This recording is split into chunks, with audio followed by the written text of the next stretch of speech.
Баршаңызға сәлем достар.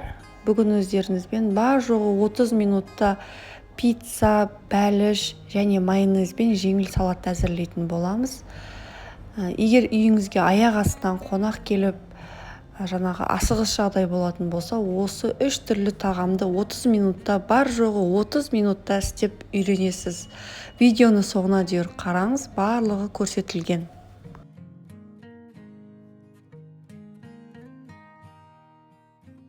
Бірінші әзірлейтін тағамымыз ол бәлішті пісіретін боламыз.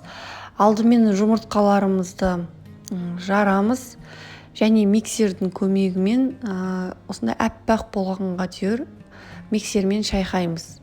Оның үстінен қантымызды қосамыз, тағы да миксермен араластырып отырамыз.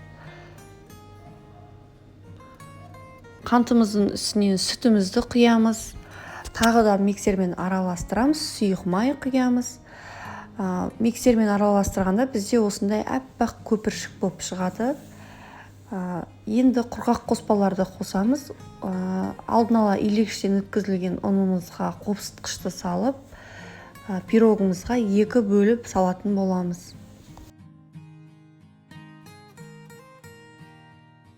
Пешімізді алдын ала қыздырып, формамызға пергамент қағазын төсеп, пирогымызды құйып аламыз.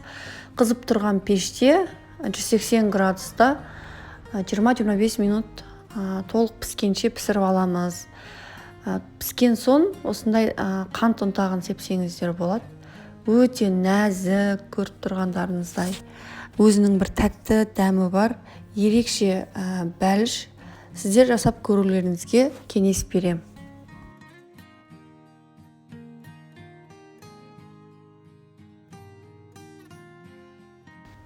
Екінші жасайтынымыз біз осындай пиццаны әзірлейтін боламыз. Бұл пицца ерекшелігі тапада піседі және бар жоғы 10 минутта піседі. Өте дәмді пицца. Бізге алдымен пиццамызды жасау үшін жұмыртқаларымызды жарамыз және араластырып 4 қасық майонез саламыз.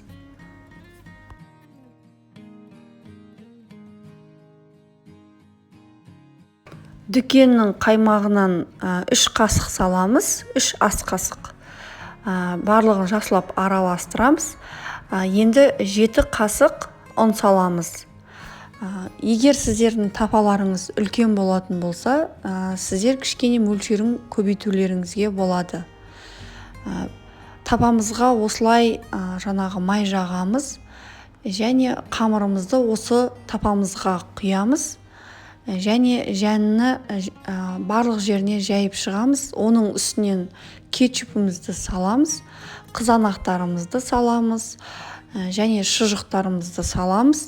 Оның үстінен барып үгіткіштің тісінен өткізілген сырларымызды саламыз. Орташа отта бетін жауып 10 минутта пісіріп аламыз.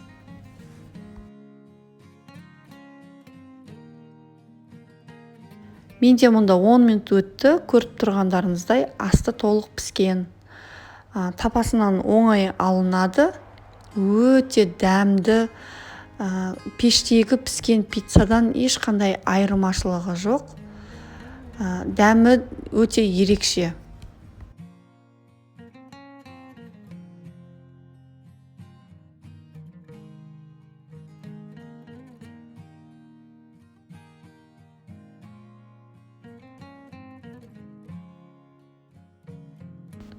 Үшінші кезекте 10 минутта, бар жоғы 10 минутта дайын болатын майонезбен салатты әзірлейтін боламыз.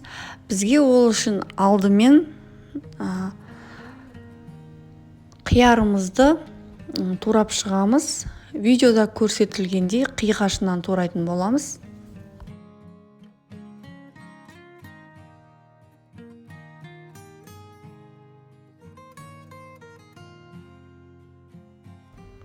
Қызанақтарымызды да осылай өзегін алып тастап, қиғашынан турасаңыздар болады. Болмаса черри қызанағын да қолдансаңыздар болады.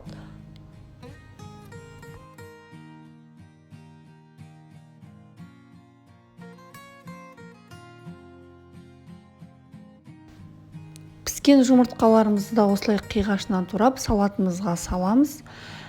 Айсберг капустасы болмаса осылай пекинский капусталарымызды осылай қолымызбен үзіп салатын боламыз.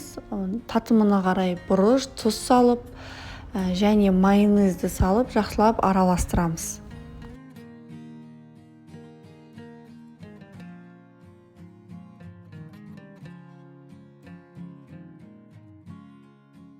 Жақсылап араласқан салатымызды тәрелкелерімізге салып, оның үстінен үгіткіштен өткізілген сырларымызды, ірімшіктерімізді бетіне себеміз. Салатымыз дайын. Бар жоғы 10 минут кетті. Бұл салатқа өте жеңіл, дәмділігінде сөз жоқ. Көріп тұрғандарыңыздай, достар, бар жоғы 30 минутта осындай 3 түрлі дәмді тағамдарды жасап сіздерге көрсеттім. Сіздер де осы рецептпен жасап көріңіздер. Арнамда басқа да түрлі тағамдардың рецептері бар. Кіріп қарап көрсеңіздер болады. Егер тіркелмеген болсаңыздар тіркеліп, лайк басып, пікір қалдыруды ұмытпаңыз.